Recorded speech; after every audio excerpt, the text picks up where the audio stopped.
অনন্ত কুমার দেব, তার সাথে আমার পরিচয় হলো 1973 সালে। ওই সময় আমরা কুড়িগ্রাম শহর একটা ছোট্ট শহর ছিল। এই শহরে মানুষ লোক সংখ্যা কম ছিল। আমরা বিভিন্ন অনুষ্ঠান আদি আমরা রাস্তার উপরেই করতাম। পুরাতন পোস্ট অফিস পাড়ার যে রাস্তা, সেই রাস্তার উপরেই আমরা করতাম। তো বাবু শুভ্রাংশু কুমার চক্রবর্তী তিনি সেই সময় একটি সংগঠনের দায়িত্বে ছিলেন, আপনারা সবাই চিনি। তো শুভ্রাংশুদা বললেন যে আমাদের ওখানে একজন শিল্পী আছে, তার নাম অনন্ত কুমার দে। তো আমরা দাদাকে বললাম যে ঠিক আছে, নিয়ে আসেন। তখন ওই সময় অনন্তদা কুড়িগ্রামে ওই আমাদের অনুষ্ঠানে আসলেন এবং সে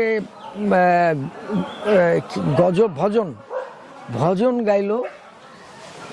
গিয়ে মানে দর্শকরা মোটামুটি খুবই সন্তুষ্ট।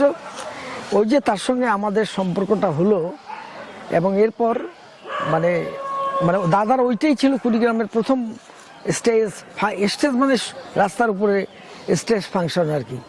এবং এরপর থেকে দাদা কুড়িগ্রামে রেগুলারই আসতো এবং আমরা প্রায় অনুষ্ঠান আয়োজন করতাম এবং দাদাকে নিয়ে। তো ওই দাদার সঙ্গে আমাদের এই যে সম্পর্কটা শুরু হলো, চলতেই আছে।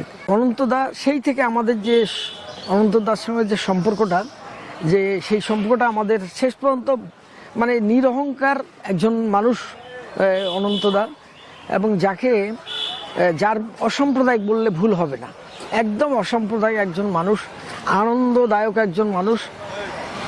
তো আমি মনে করি যে অনন্তদা আমাদের মধ্যে এই চিরদিন বেঁচে থাকবে।